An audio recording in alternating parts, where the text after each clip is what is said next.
Hey. Awesome. Welcome to Lecture 1 of Introduction to Logic. I'm Nathan Wildman. Hopefully everyone's got a chance to watch Lecture 0. Have people seen the YouTube clip for that, the video there? So basically I know that's not true for everybody because I can see the viewer counts. And there's more people in this room than there are clicks on that thing. So that video spells out the kind of practicalities for the course, how we'll do assessment, things like that. I'm not going to spend any time today talking about that. I want to go ahead and get started. But if you have any questions about practicalities or anything, you can email me, come and talk to me afterwards. Please don't do that because I want to catch my bus. That's totally fine. Should also note, again, apologies for the moving things around for this very first week. It was just some really unfortunate timing. Basically, from next week on, we should be, well, after we do some weird tutorials Monday and Tuesday, we'll be to the usual schedule. I should also say, I think I made this joke last year, but this course used to be called Introduction to Philosophy and Logic, which was a great thing for me because I could immediately use that as my very first joke, because there is no philosophy. This is just formal logic. So that's really what we're going to do today. I'm going to talk to you a little bit about what logic is, try and make the case for why it's actually useful to study. So this is a little bit of a sales pitch for the topic of the course. And we're going to get introduced to our key notion in this first section, and that's the idea of validity. So we'll try and characterize that. We'll play around with that a little bit. Then once we have the notion of validity in hand, we'll talk about some other key background notions. This is really mostly going to be scene setting for the things we're going to do later. And then we'll finish off by talking about the building blocks of our first formal language, which will be truth functional logic, or TFL. So yeah, that's the plan for today. Again, we'll try and finish, we'll say 6:15. With regards to how to actually do these sessions, it's mostly going to be me talking at you, right? But obviously, if you have any questions, stick your hand up. We'll do the best we can. It's a slightly awkward situation. It's not really good for, chatting, but that's why we have lots and lots and lots of tutorial groups. So yeah, that's kind of it. Before we get completely rolling, are there any questions about the pragmatics or about how this is going to work? Good. That's what we like to see. Already everyone working together. Again, if there's anything, just throw your hand up. We'll do the best we can. Awesome. So let's start off with our first section. Let's talk about what logic is. And the place to start is with arguments. Now, lots of people use argument to refer to things like this, fights, which can be very fun. But what we're more interested in is arguments like this. So we have 1, Mira's a dog. 2, all dogs are canines. This is Mira, this is my dog. She'll probably come up quite often. So 2, all dogs are canines. 3, therefore, Mira's a canine. People should be kind of familiar with this, right? It's the same kind of thing that you actually do when you're trying to convince your buddies you want to order pizza instead of get sushi, right? You say things like, hey, we had sushi 2 days ago. It's super expensive. They always take so long to deliver.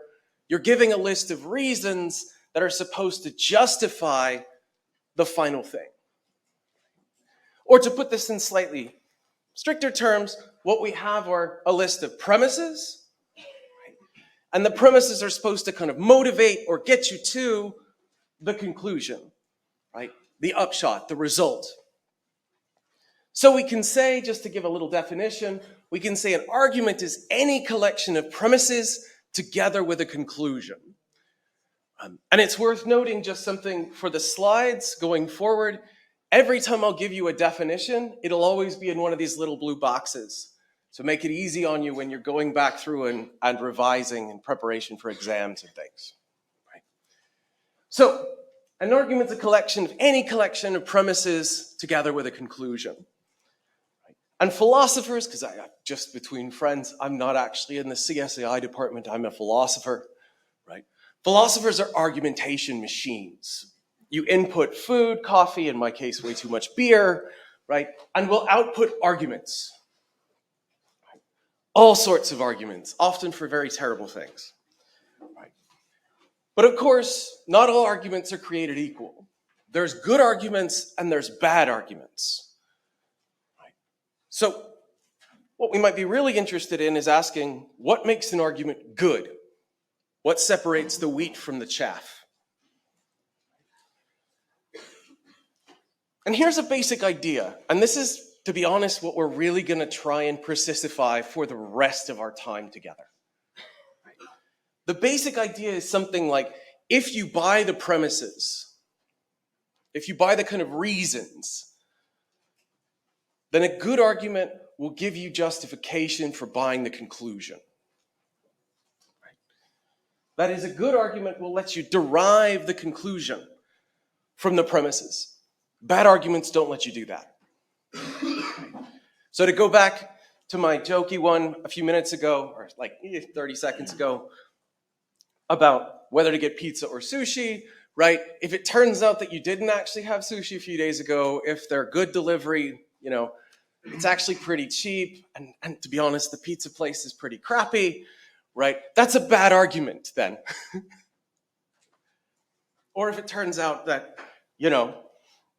all of those reasons are true, well, then actually that could be a pretty good argument for going for pizza instead of sushi. So this highlights, I guess, a place for us to start. We want to look at good arguments. We want to know, when are arguments good, when are they bad? And interestingly, it seems like there's two ways for an argument to be bad. One way it can be bad, we can talk about the sort of way of content. This is where at least one, maybe more, of the premises are false. So again, just take that pizza one that I just gave you, right? That's a bad argument, at least as we were just talking about it, because, actually, they do deliver pretty quickly. It's cheap. It's good food. We didn't have it a few days ago.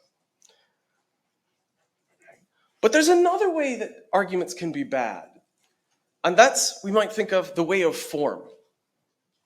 And that is, it fails to meet this idea up there. That is, the premises don't really offer any support or justification for the conclusion.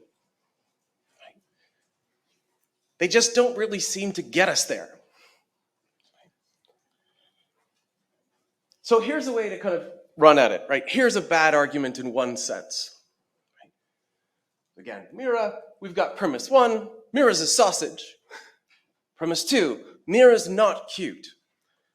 Premise three, all non-cute sausages are felines. Conclusion, so Mira is a feline.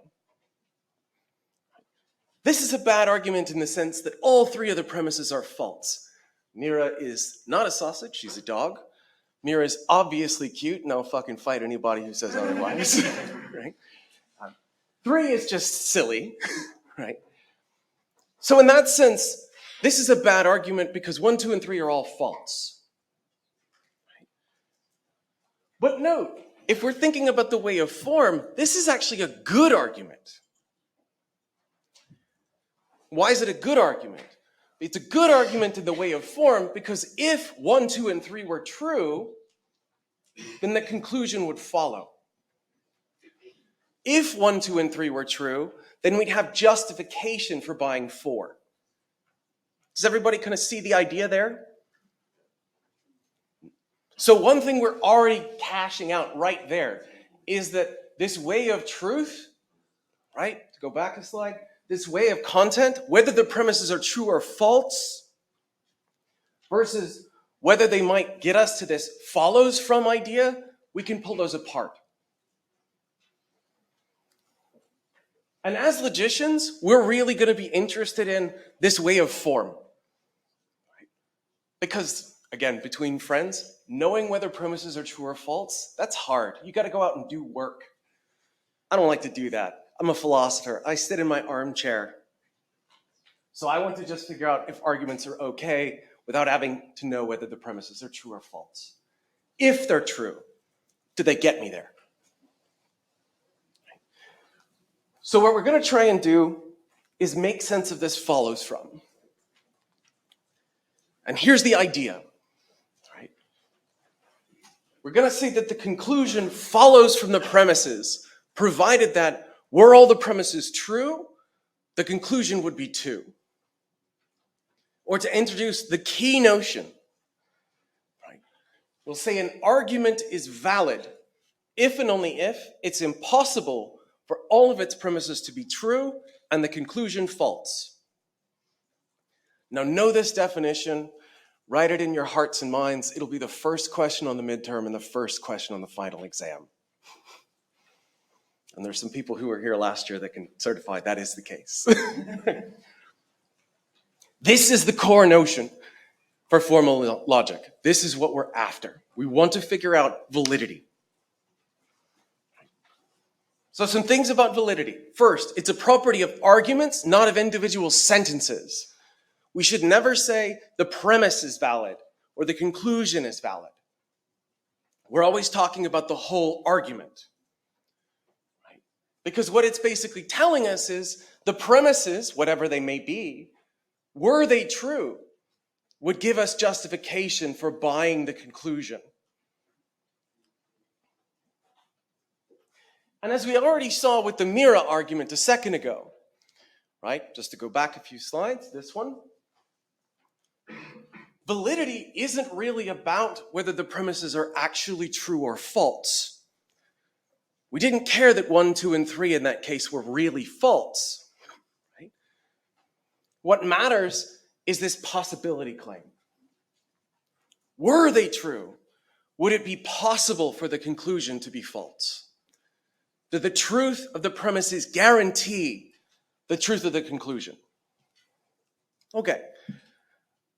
So how are we feeling about this notion of validity? Let's test it out a little bit. Again, this will be the big thing. We're going to talk about it more in the tutorials and things, but this is the place to start. So, take this argument. What do we think? Valid? Invalid? It's valid, yeah? I mean, we talked about it just a second ago. Right? Were the premises all true? Conclusion would have to be true too. Right? Note again, it doesn't matter that the premises and conclusion are in fact false. All that matters is it possible or impossible? Right? The test is always, can we make the premises true and the conclusion false? If we can, if it is possible to make the premises true and the conclusion false, it's invalid. If we can't do that, then the argument has to be valid. Okay. So let's take a second one. So I should confess, this hurts me, but I am a season ticket holder for Willemswee. I'm a glutton for punishment. I would say I like football, but I don't. I watch these guys instead. So let's think about this argument. Premise 1, Tilburg is in the Netherlands. Premise 2, Nathan's human.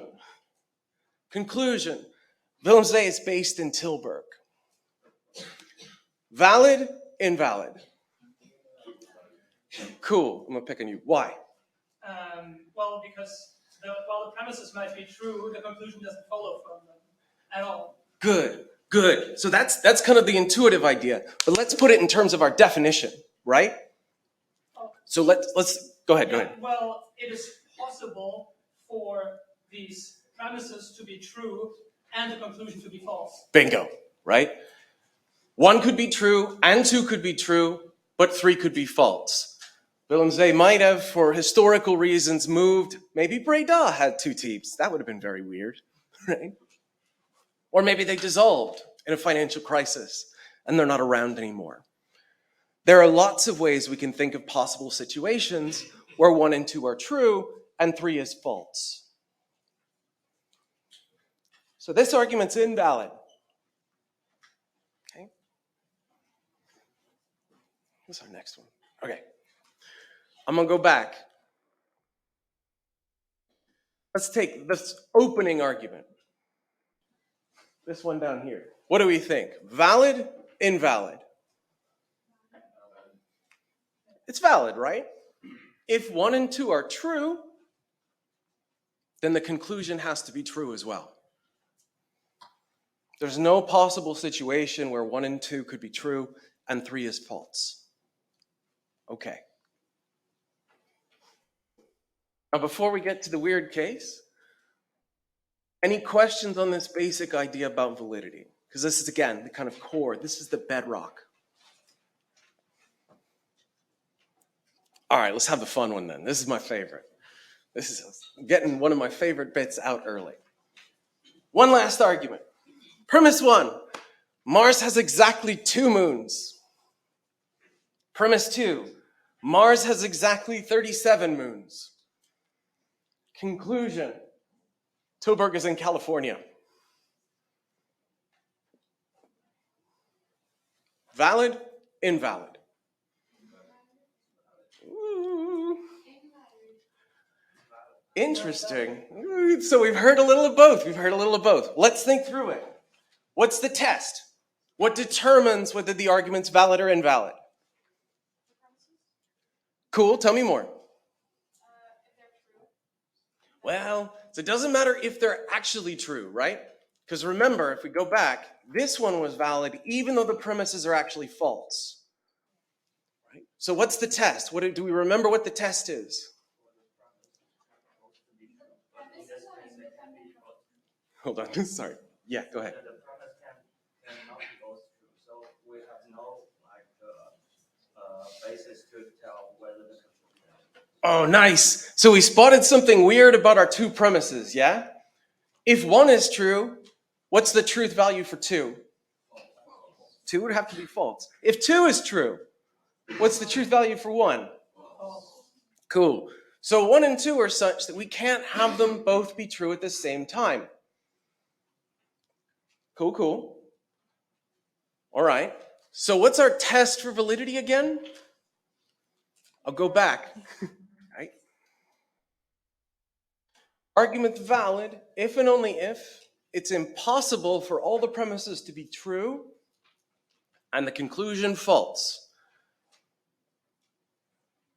So looking at our Mars's moons example here, is it possible for the premises to be true and the conclusion false? No. It's not possible. Why is it not possible? Because 1 and 2, they contradict each other. So here's something weird and wacky. This argument is valid. Now, why is it valid? Again, what was the test? The test is it possible to make the premises all true and the conclusion false? We can't do it. Ain't no way to make the premises all true. And if it ain't no way to make the premises all true, well, then you can't do something else too. I can't make them all true and the conclusion false. I'm blocked at the very first hurdle. So this one's valid in a very dirty way. And this highlights actually something that I really want to this lurking in the background for this course. One of the things I really want to try and, as well as teach you how to do formal logic, is I want to try and push you to think about what actually happens, what follows from the definitions and things that we're given. Or to put it another way, I play a lot of board games, right? What actually can we do within the rules? What are the limit cases of the rules?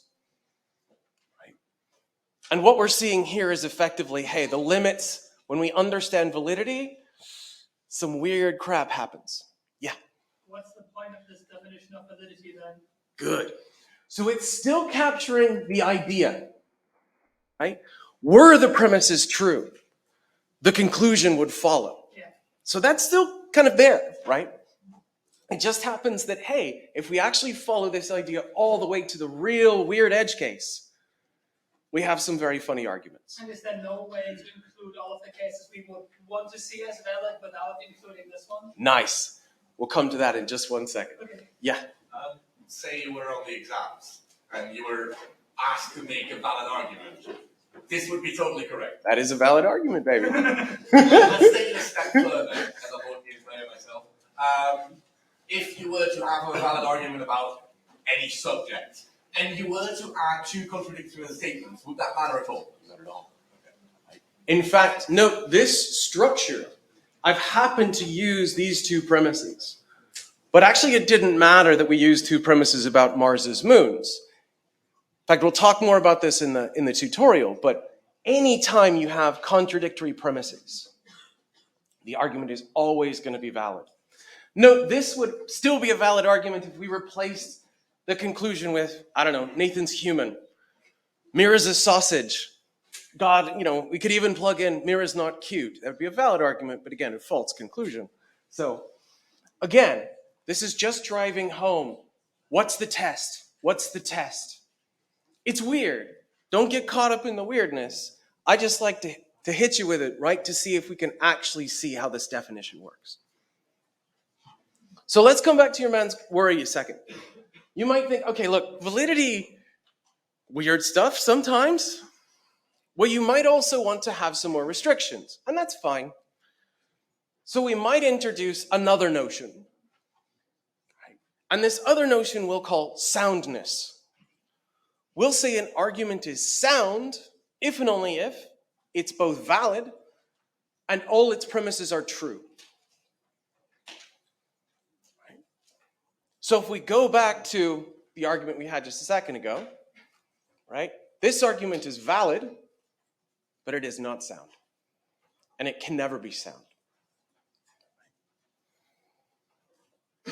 But to be honest, logicians are not really interested in soundness very much. Right? Because again, in order to tell whether an argument's sound, you've got to go do some work and find out whether the premises are actually true. And I don't want to do that. I'm lazy. I just want to see if the form is good. Right? So that's what we're going to be after. Okay, so we have our core notion, validity. Right? And we'll say an argument is valid if and only if it's impossible for all the premises to be true and the conclusion false. And we have this other related but significantly less exciting notion of soundness. Right? An argument is sound if and only if it's both valid and all the premises are true. So thinking about this definition for a second, this definition of soundness. If we have a sound argument, what's the truth value of the conclusion of a sound argument? What do we think? It has to be true, right? So why does it have to be true?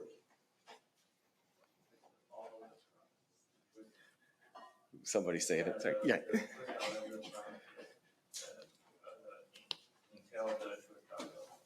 Bingo, right? So remember our definition of validity. Definition of validity effectively says, hey, whenever the premises are true, the conclusion is too. And we know the argument's valid.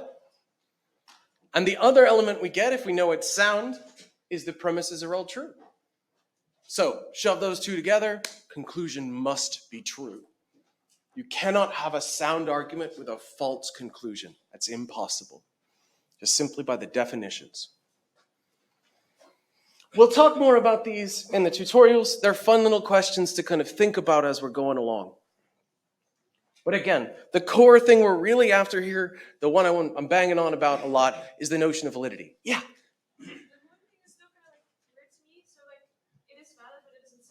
Yes, it's valid. It could never be sound. Because the two premises are such that if one is true, the other must be false. And soundness, to go to the definition again, always says, hey, all the premises are true. Right? So another way to put the point is, if you have this sort of cheap and dirty way of getting validity, it's guaranteed to also never deliver soundness. Soundness is tough. Because you've already got to get to validity and you got to have all true premises. Validity's hard enough. And you always do validity first. Okay. In fact, again, to be real honest, I'm introducing you to this. We'll probably talk a little bit about it occasionally, but it's not really important for us. We care about this. This is the thing. Yes? So if you were to check soundness, you can just remove opinions, right? Because you can never verify that they are true. Well, so this is one of the reasons why we're always, as logicians, only interested in validity. Yeah. Right? So that we're not necessarily in an epistemic situation where we can assess the truth or falsity of certain claims. So cool. Let's step back. Let's just think about the validity. Is this valid? And that could be enough, right? You'd still, because remember, again, we're thinking about good arguments, bad arguments. It can be good in that it's valid. It's got a good form. But we're not sure about whether the premises are actually true. So then maybe we'd start to do some work and see, hey, are the premises true? Da-da-da-da. This could direct interest or research. Okay, cool. So what's logic then? Because I was talking to you about validity. Logic is the study of valid reasoning. Right? It's concerned with settling whether arguments are valid or invalid. That's the real deep, dark thing. And why validity? And I think this kind of comes to some of the stuff we were just talking about. Why be worried about validity? Why not soundness? Well, look, discovering an argument's valid guarantees that the conclusion follows. That is, at minimum, the argument is in good form. And that might be the best we can do, because the truth of some of the premises might just be beyond our epistemic ken. Maybe we can't settle this matter. But we can know that if they were true, this is what has to follow. Yes? So you would say that in the moon example, the conclusion follows from the premises? That's a very strange way to use that language, isn't it? It is. So this also highlights something that's going to kind of come up when we start to formalize. It feels like we should do better, but weirdly there's going to be a lot of instances where it just turns out this is kind of the best we can do. Again, this is one of the reasons why I like starting with some of these funny examples. It highlights, let's follow the definitions and rules all the way to the end. What are the actual edge cases? What do they look like? Oh, I'm not so sure about this anymore. But if this is the best I've got, this is what we work with. We'll come back to this next week again. So this all highlights, I think, a big reason for wanting to study logic, why this is important. It's useful for clarifying when arguments are good, regardless of the truth or falsity of the premises. You may not know whether things are true or false, but you know at least, were they true? What's going to follow from them? And that's useful. So, formal logic then. Formal logic, which is what we'll actually be doing, works by employing what we'll call a formal language that strips away irrelevant material and it lays bare argumentative structure. Note, these aren't in the little blue boxes, so I'm not going to ask you definitions about these terms. These are just kind of key notions for you if you're interested in these things. So a formal language is a language with a very precise, very limited syntax and some semantics designed for use in situations where natural language, English, Dutch, German, French, isn't necessarily suitable because it's just got extra noise. We want to strip away all the noise and think about the things that help us figure out the structure. Formal languages do that, and they do that by being extremely restrictive. And you're kind of familiar with this sort of stuff already. If I'm the last one you met this week, then I imagine you've already had at least one programming lecture, right? Right? Programming languages are often something very similar to formal languages. Extremely restricted syntax. You're only really allowed to do certain kinds of things. You have to build it up in a very particular kind of way. They're very good for expressing the exact things that they're designed for. They're not very good for things like having a debate about whether you should get pizza or sushi. What we're going to do in this class is learn two formal languages. We're going to start off with one that we'll call truth functional logic, or TFL. And this is going to be our springboard to our second one, which is first order logic. or FOL. These are formal languages designed specifically to make it easier to assess validity, as well as related notions. So really the idea here is we can take arguments that might be expressed in, say, English, we can re-express them in one of our formal languages, use various tools to then assess whether the argument, after it's been re-expressed, is in fact valid or not. It's basically a way to mathematize natural language. Yes? Will we do first order logic in the second block after the midterm? Good question. No, so we're actually going to do both of these in the first half. Right? So the midterm will go through learning the syntax and semantics of both of these languages. In the second half of the course, what we'll do is natural deduction. It'll be building off of this stuff again. Good question. Okay. So, why study logic? There's lots of cool reasons, right? There's philosophical ones, because, I mean, honestly, formal logic is the best tool for assessing the goodness or badness of arguments. I also think there's intrinsic motivations here, just that these questions are just inherently interesting, right? There's a bunch of functionality reasons, and in fact, that is between friends, the real reason why you have to take this course, right? The sort of stuff that we're doing here underlies a lot of the things that you do in your other courses. So I've just listed some of the things in computer science that rely on logic, but we'll pass over that. So that's the kind of sales pitch. That's really why I think this is fun, and hopefully you'll have a good time with it.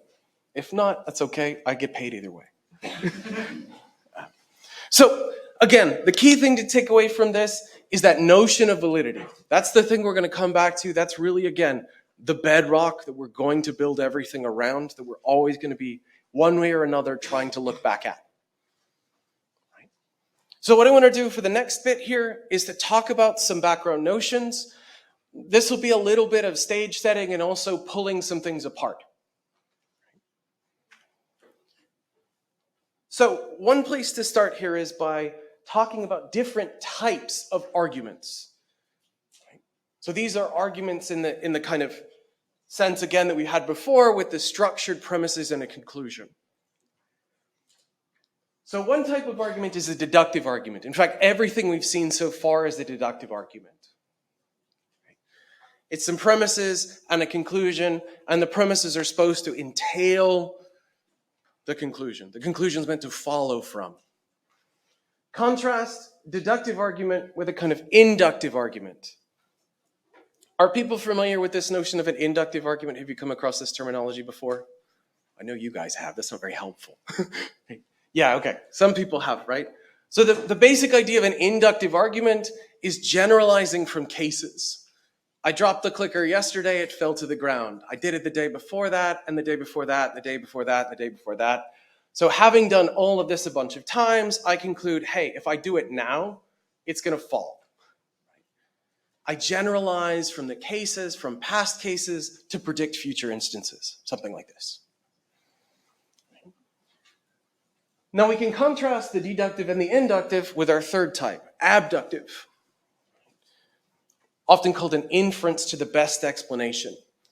An abductive argument, it's easy to kind of get it by example.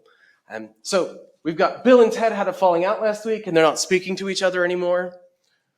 But this morning I was walking by and I saw them jamming in their garage. So conclusion, Bill and Ted must have made up at some point, right? They must be back to being bros again. So the idea here is that, hey, 1 and 2 don't entail or guarantee 3, but 3 is something like the best explanation for how the premises are true. So everybody familiar with Sherlock Holmes, yeah? Right? Now, importantly, Holmes always talks about like, oh, it's deductive arguments. That's all bullshit. Holmes never did deductive arguments. He was always doing abductive arguments. He was making inferences the best explanation. Yeah. Wouldn't that adoptive argument be invalid? Yes. So we'll talk about that in just one second, right? We just want to kind of pull the broad idea, the three types apart. There was another one here. Yeah. I wanted to ask if only the first argument for the deductive one can be sound. Ooh, good. Kind of. I mean, strictly, yes. And the reason why has to do with your man's question just a second ago. So your man up here asked about, hey, looking at these three argument types, this one looks like it might be valid. These other ones, what do we think? Is our middle one going to be valid? No. Middle one's not valid, right? It could be that if I let it go, the thing goes up. Yes, it'd be weird, right? But it's in some sense possible. Nothing about the truth of 1 through 90 or 1 through 98 guarantees 99. And the same thing with this argument too, right?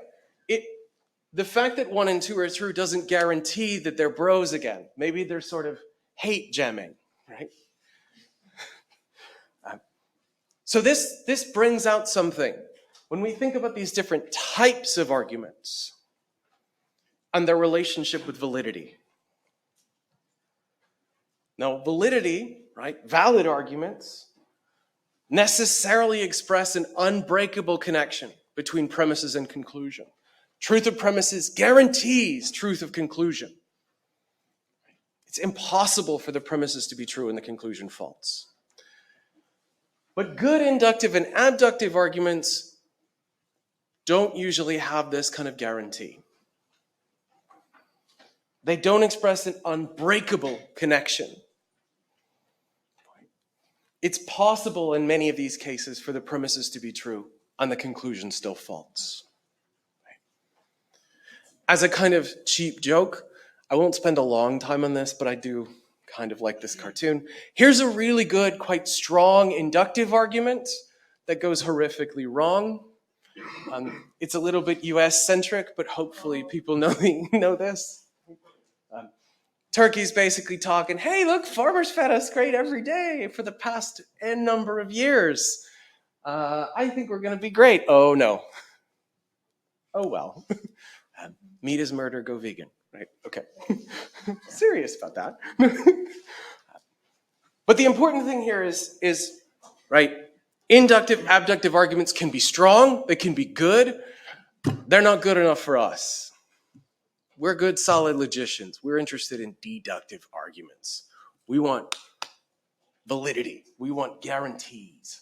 Yeah. It's a bit of a side note, but wouldn't epistemic anti-realists argue that valid arguments don't exist? Yeah. If you can never really kind of get behind what's going on in the premises, then sure, you probably won't have any notion of follows from. Right? So, again, for us, as little formal logicians, what we want to do, what we're interested in, is we're interested in guarantees. We want validity. So that means we're really only going to be interested in deductive arguments. Abductive, inductive things, those are going to come up in other courses. I think you'll probably talk about them with Michael in whatever the hell that course is called now, something like scientific knowledge or, there we go, yeah, the critical thinking course, we'll talk about these. We're going to do real stuff here. I say that, just hopefully Michael watches it. Hi.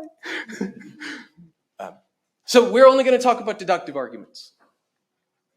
And that isn't just say these other ones are bad or worse or anything. They're just not really what we're after here. Okay. A few other background things that I want to get through. First one is just talking a little bit about the sorts of sentences that we're going to use. So when we think about sentences in natural language, like English, there's a bunch of different types. But the most basic distinction here is between what we'll call assertoric and non-assertoric. It's a really funny, weird way to say, does it assert something? Assertoric sentences assert things. Non-assertoric ones don't. So we can get this best by thinking about different types. So take a question, can you get the next round? Or an imperative, a command, by the next round. Or an exclamation, oh God. Right? Or an assertion, We had far too many drinks yesterday. Right? Now, the difference between this last one and the other ones is the last one could be true or false. But it doesn't really make sense to say, can you get this round as a question is true or false? It's just not really sort of truth apt. It's not the right kind of sentence. And the same thing with a command. You might follow it, but that doesn't make the command true. Right? There'd be an associated assertion that was true. You followed the command, or you did what the command said. Right? But that's not what the sentence itself says. So we're only going to really be interested in the only kinds of sentences that can be premises and conclusions will be assertoric sentences, right? Ones that make truth of valuable claims. You need to say something that could be true or false.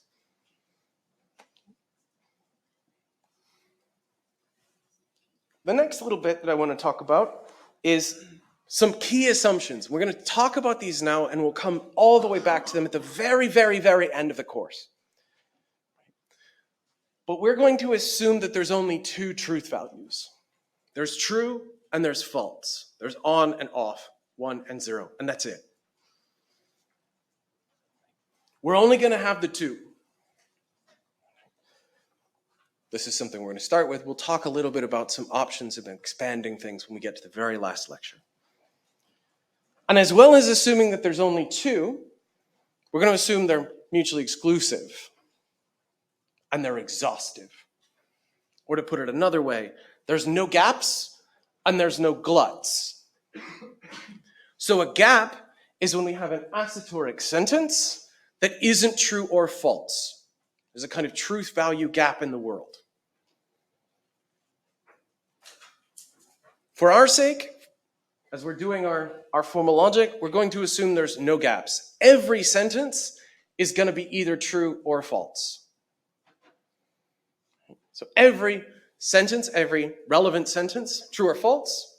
We might not know which, but we know it's got to be one of those two. And there's no gluts. No sentence is both true and false. So this one tells us, hey, every sentence has got to have one or the other. This one tells us, can't be both. 1 or 0, true or false, on or off, whichever one you like better, I don't care. Again, we'll come back to these assumptions, but they're important. They click along in the background. They make our lives a whole lot easier. Okay. So, some other key notions I want to mention. We kind of already ran into this. But it seems like some assertoric sentences are such that it's impossible for them to all be true together. So, you take Amanda's taller than Bart, and Bart is taller than Amanda, and we assume there's no kind of equivocation. We didn't shift to talking about a different Amanda or a different Bart. We're using the same names in the same way. Right? Then, if 1 is true, 2 must be false. And if 2 is true, then 1 must be false. We saw this already with Mars's moons, right? So let's introduce some terminology. We'll say sentences can be jointly consistent, sentences are jointly consistent if and only if it's possible to make them all true together. So joint consistency means, hey, we can take all of them, we can make them all true. Contrast joint consistency with joint inconsistency. We'll say that some sentences are jointly inconsistent if and only if it's not possible to make them all true. So 1 and 2 here are jointly inconsistent. We can't make these all true together. Okay. So again, we'll talk more about these in the tutorials. I want to just hit you with these notions so we can keep going.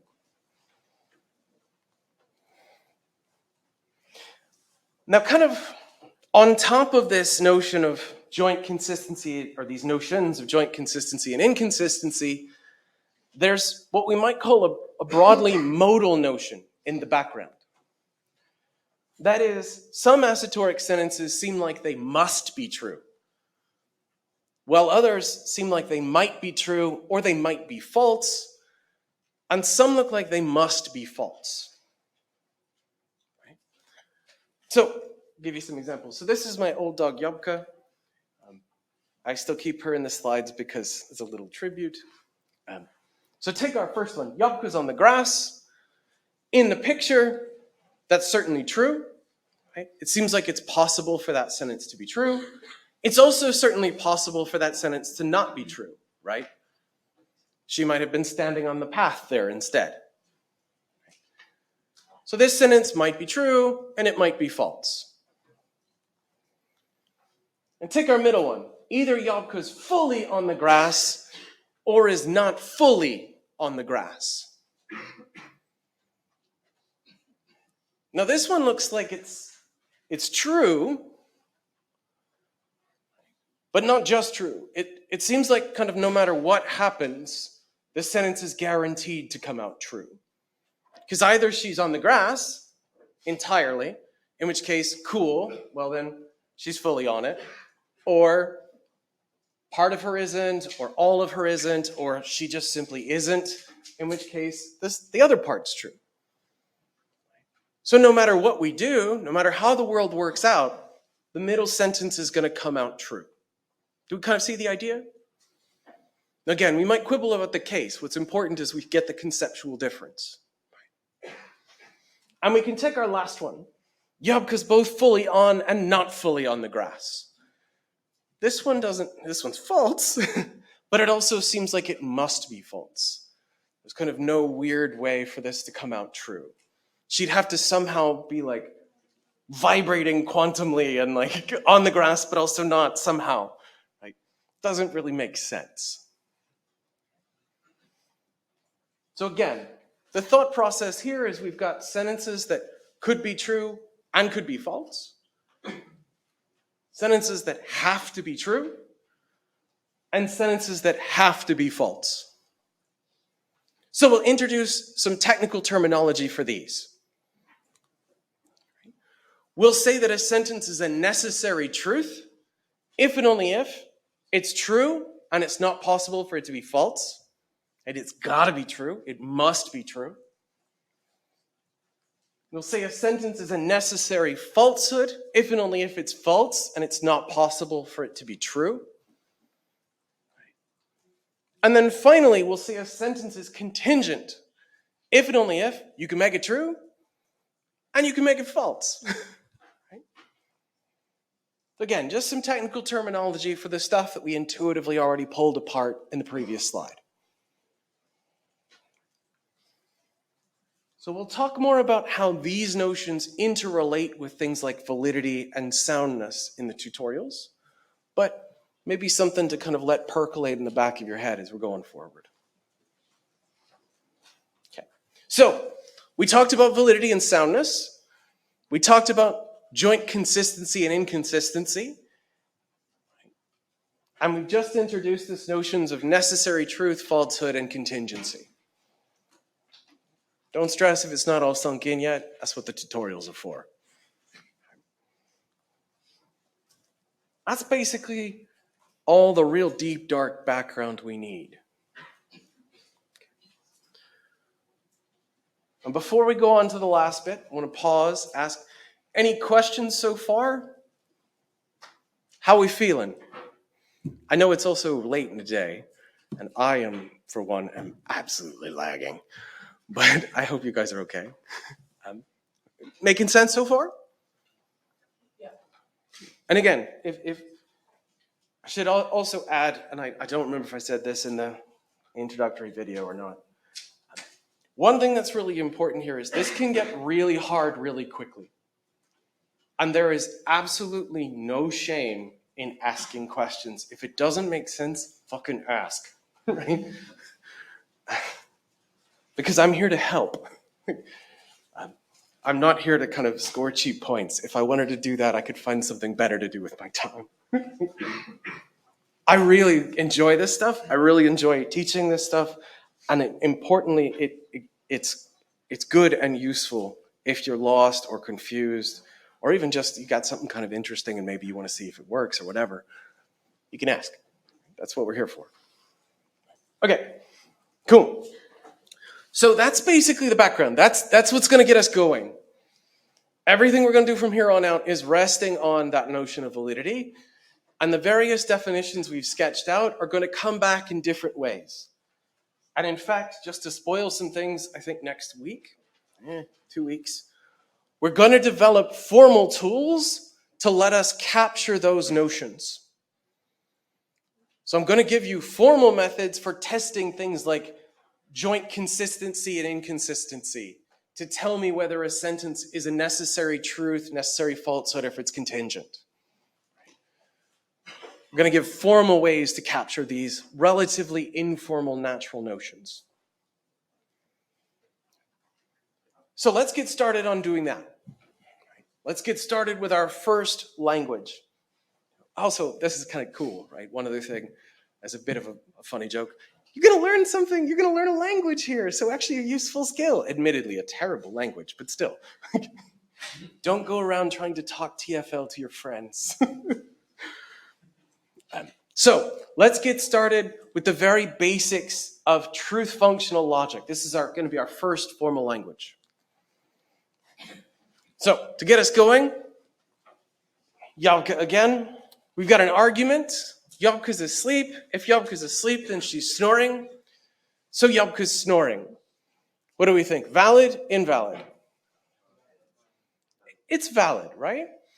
If 1 and 2 are true, 3 has to be true. It's not possible for the premises to be true and the conclusion false. Cool? Okay. So there's one argument. Here's another argument. Premise 1, Yabka's awake. If Yabka is awake, then she is hungry. Conclusion, Yabka's hungry. Valid? Invalid? It's valid. Notice anything interesting about this argument in relation to the one from the previous slide? Yeah, so I mean, one thing is it tells us something that she's either hungry or she's asleep, right? Or she's snoring, yeah. It's hard to prove she's always hungry. Yeah, it's the same structure, right? Do we sort of see how they basically have the same structure? So here, you look at it this way. Both arguments are valid. Both have the same underlying structure. Premise 1, blah, blah. Premise 2, if blah, blah, then blue, blue. Conclusion, so, blue, blue. Right? No, right? Yabka's awake. If Yabka's awake, then she's hungry. So Yabka's hungry. Yabka's asleep. If she's asleep, then she's snoring. So she's snoring. Right? In fact, actually, we could replace the blahs and the blues because they're fun and silly, but it's a little bit easier to do it this way with capital letters. And the letters effectively indicate spaces. Right? So the structure is this. A, if A, then B, therefore B. And each capital letter represents a spot for any kind of complete assoteric sentence, right? Yabka's asleep, is snoring. Yabka's awake, wants to eat. Nathan's fat, Nathan says, hey, damn it.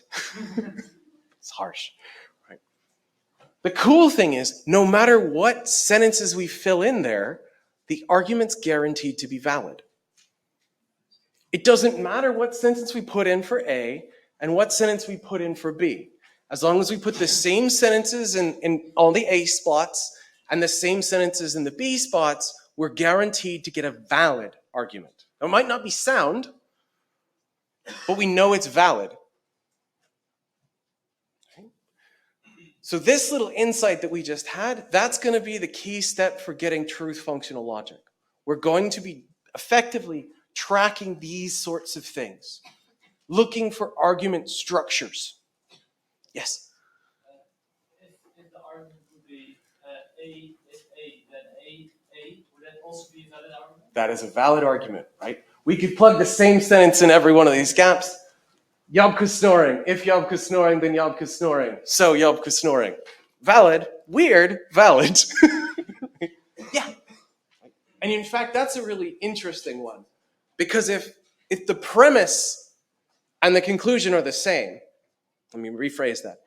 If the sentence we have as the conclusion is already in our premise set,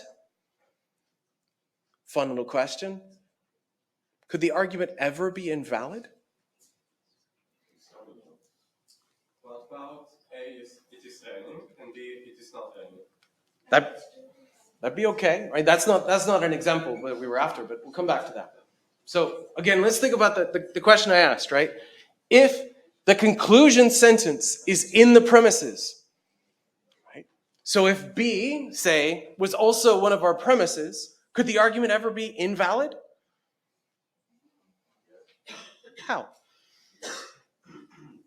If the other premise contradicts the But premise, so if the other premises contradict, so let's use the terminology, right? yeah, so A contradicts B and then Let's have B be Mars has exactly 2 moons. And let's have A be Mars has exactly 37 moons. Remember, what did we say about that argument? That one was valid, right? So let's try and stretch this out a little more, right? Use the terminology we talked about just a few minutes ago. If the premises are jointly inconsistent, do we remember what that definition was? Right? It's impossible to make them all true together.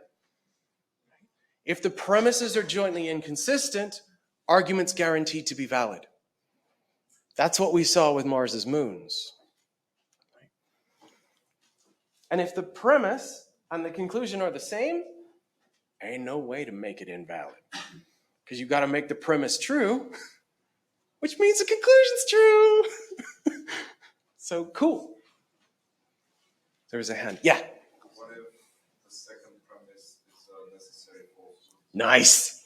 Let's think about that. If one of the premises is a necessary falsehood, right? And we remember, what's the definition of necessary falsehood? It's always false. It's not possible to make it true, right? Cool. So if we have 2 premises, easier with an example. We've got A and we've got B. And our conclusion C, we don't really care what these sentences actually are. And let's just suppose that B is a necessary falsehood. What can we then say about this argument? Could you raise the board? Yeah, sorry. Wow. I know, it's ridiculous. I'm just really proud of myself that I did it the right direction. It's almost always I turn it the wrong way first. So, again, let's take this argument and let's assume B is a necessary falsehood. it's valid and it's not sound. It's got to be valid. It has to be valid. Why does it have to be valid? So again, remember the test. Remember the test. The test is always, is it possible to make all the premises true and the conclusion false? In this case, no matter what we do, we cannot make this premise true. And if we can't make it true, we can't make all the premises true. And if I can't make all the premises true, I can't make all the premises true and the conclusion false. My boy B is dragging me down right at the beginning. And we'll talk a little bit more about this, so don't worry if it's going a little quick. We're going to spend more time on it in the tutorials, right? Yes? Isn't that the same happening with the Mars? It is exactly the same. The difference here is just that instead of having a problem with the relationship between 2 premises, we just got one guy spoiling the whole thing. But it is the exact same reason. These premises are jointly inconsistent, and they're jointly inconsistent because, to abuse terminology, he's jointly inconsistent with everybody. You don't get on. Even with himself. Yeah. I can relate. Okay, so let's kind of tick along. So I want to come back again, this basic idea, right? When we're thinking about argumentative structures, Argumentative structures come about when we have this kind of thing. We just replace the sentences, natural language sentences, with these letters, and the letters are effectively indicating spots where we could slot sentences back in. There are ways to label the gaps in the right sort of way. This is a very good argument structure. Whenever we see it, we know that it's valid. We know the underlying argument is valid. It's not the only one. There's plenty of other good argumentative structures that we know are always good no matter what we fill in. So, first one, right, we have A or B, not A, so it must be B. I know he went left or right. He didn't go left, so he must have taken the right-hand side. Another one, our middle one. We know it's not the case that A and B are both true, and we know that A is true, well, we know B must be false. We know it's not both, and we know that A is true, so B must be the one letting us down. And note, we can flip A and B here as long as we're consistent. And our last one, and note, this is very similar to our previous argument structure, but importantly different. If A, then B, not B, therefore not A. That is, right, our first premise is, hey, if the first thing happens, we know the second one has to happen. We know the second one didn't happen, so first thing must not have happened either. If Nathan's home, then he's happy. He ain't happy. Well, he must not be home yet. That's an idea. Oh, thank you. I'm tired. So, the important thing, don't worry too much about remembering these structures. We're going to work on them some more, but they highlight something. They highlight that we can tell an argument's valid or invalid if we can start to suss out its structure. If we can tell that a natural language argument, something in English, Dutch, German, French, whatever, can be put into this kind of structure, it's guaranteed to be valid. We might put it this way. They're valid simply in virtue of their form. We don't care what the sentences actually say.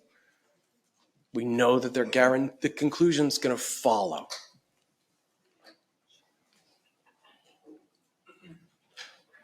So, it's worth noting that there are some arguments that are going to be valid for other reasons. Here's a fun one. Right? So premise one, the Pope is a bachelor. Conclusion, therefore the Pope is male. So this is a valid argument, but note it is not a valid argument in virtue of its form. It's a valid argument in virtue of the meaning of the various words. Right? To be a bachelor is to be an unmarried male. That's just the definition of this notion. So if we know that the Pope is one of those, he must also be unmarried and male. So it follows from meaning, not from form, not from the structure. We're going to set these kinds of arguments aside. We're going to come back to them once we have our second language. For now, we're going to focus entirely on arguments that are valid in virtue of their form. Yeah. Isn't this kind of saying, though, the Pope is A and B, therefore the Pope is A? Yeah. But note, in order to unpack it, what you'd have to do is not actually treat this as a single sentence. You have to treat one as actually a pair of sentences. So that's kind of how language works, though, right? It does.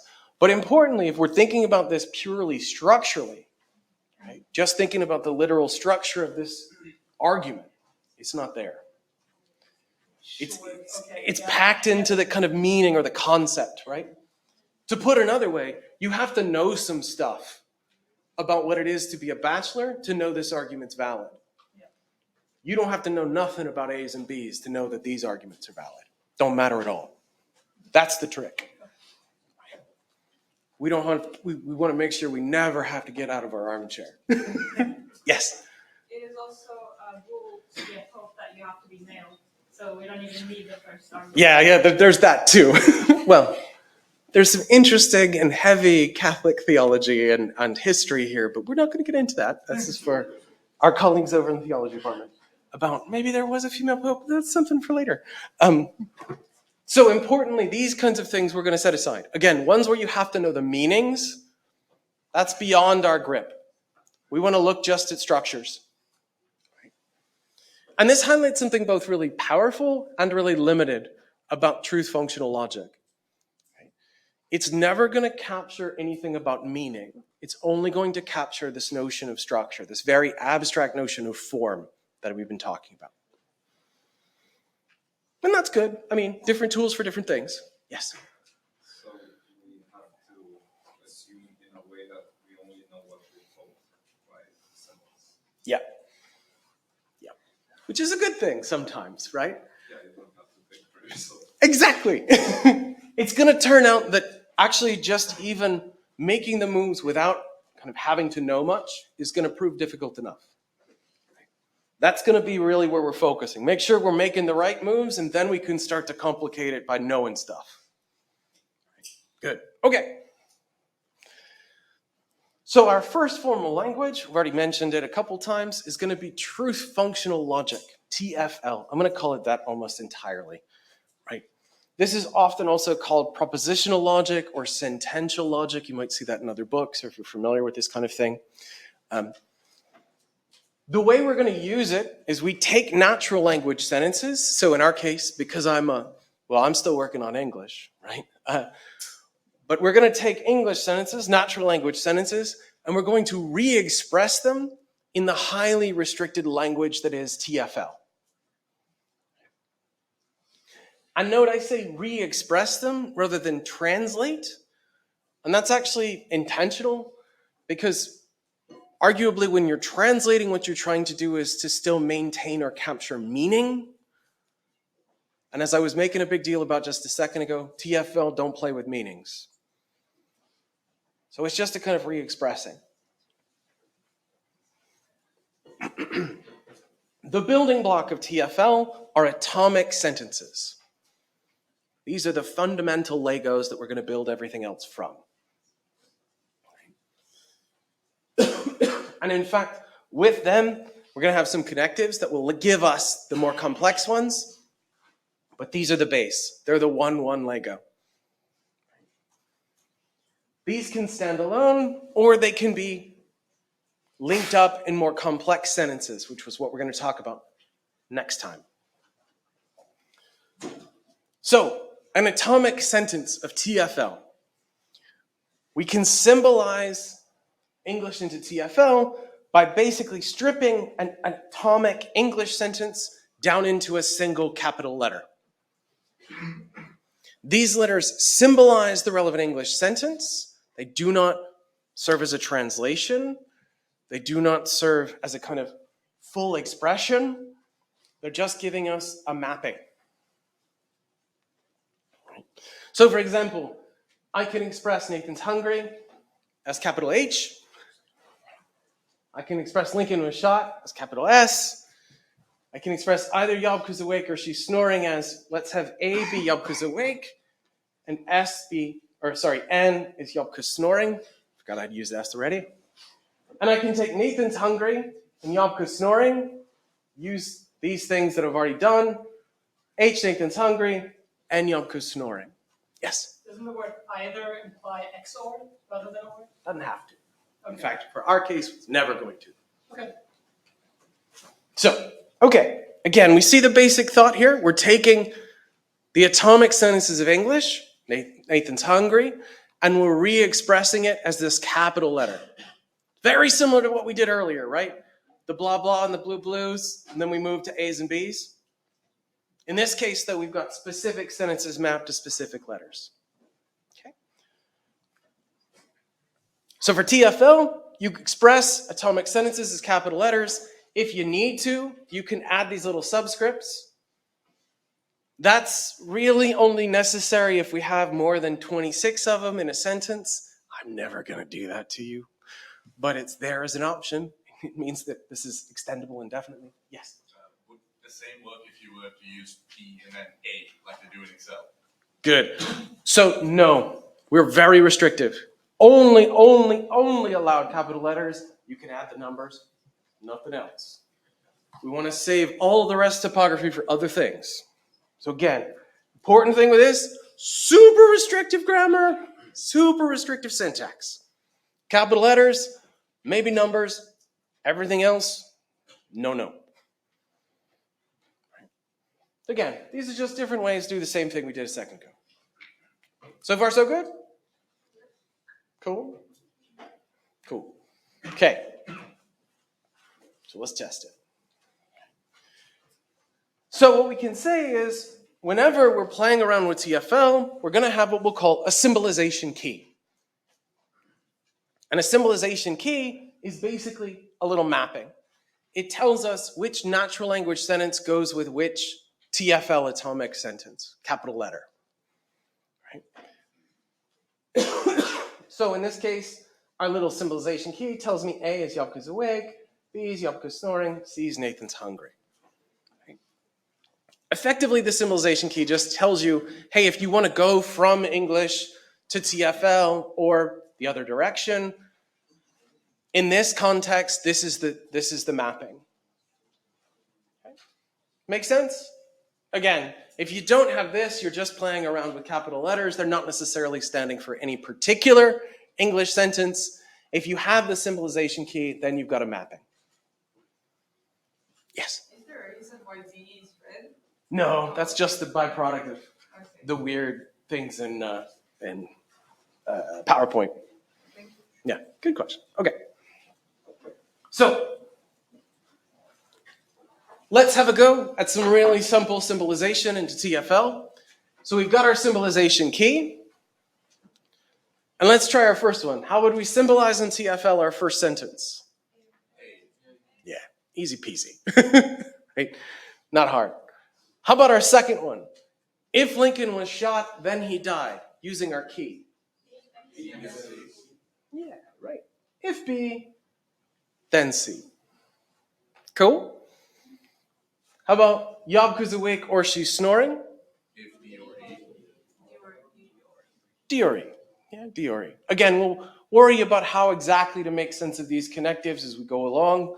Just want to get this very initial idea about doing the replacement. Feel pretty good so far? Easy, yeah, good. That's what we like to see. How about our last one? Beautiful. Just between friends, what we just did, that's really the gist of TFL. The rest of it's all going to be smoke and mirrors. That's the basic idea. So you're doing all right already. So why do we want to do this? What's the advantage here? Well, the advantage here, and I already mentioned this earlier, is basically cutting out noise. Right? English is extremely expressively powerful. But English also, on top of just telling you exactly what the assertions are, has a whole bunch of other stuff. Tone, implicature, contextual variation. These can get in the way, especially if what you're interested in is figuring out whether the argument that's being given is valid. And moving to TFL strips all of that, because TFL doesn't play with any of it. It's just about this very basic notion of form and structure. To put another way, English is messy. TFL is not. TFL is extremely rigid and strict. But of course, that strength is also a big disadvantage. TFL is rigid and strict. It's also extremely limited in what it does. It is a sledgehammer. It's very good at hitting things. It's not very good at any kind of delicate work or poetry or anything that you might want natural language for. And importantly, one thing to note is the building block, the very basic element of TFL, atomic sentences. Atomic sentences are atomic in the old sense, in the original sense of atomic, right? They are unbreakable units. They have no internal structure. And this leads to some very weird things. We'll talk a little bit more about this in the next weeks. So by stripping away, by making it just focused, right? Well, we can recover back this is it valid simply in virtue of the form? But we lose out on a lot of things. And that's all right, right? We're focusing on one thing, and as we're focusing on that one thing, other stuff is becoming harder to do. That's all right. That's just how sometimes when you're building tools, you go. So that's really the gist of what I wanted to get through today. Again, to kind of go back through, what did we do? We got introduced to the biggest, most important key notion, validity. I'm going to ask you about it a lot. We did a whole bunch of other secondary notions, right? And we started in on this TFL stuff. We started in on this very basic symbolization kind of thing. What we're going to do next time is we're going to actually gear up and start talking about the ways we can connect up atomic sentences. So these will be introduced to the connectives, and then we'll talk about TFL syntax. I'm going to give you one massive, massive big blue box. It's kind of terrifying. It defines the notion of a TFL sentence. So have a read of these. For the homework, I should say, what we'll do for the homework, this is what we'll work through in the tutorials. So please come along to your assigned tutorial if you got the time. Take care of it. Yes? Good question. Good question. So just to check, this is good practical information. You don't have to do it before the tutorials. In fact, what we'll do, we'll work through it during them. But it doesn't hurt if you have some time. Just have a quick look over it. Maybe try some of it. But yeah, we'll talk through the questions in the tutorial. Yes. I can't do it all.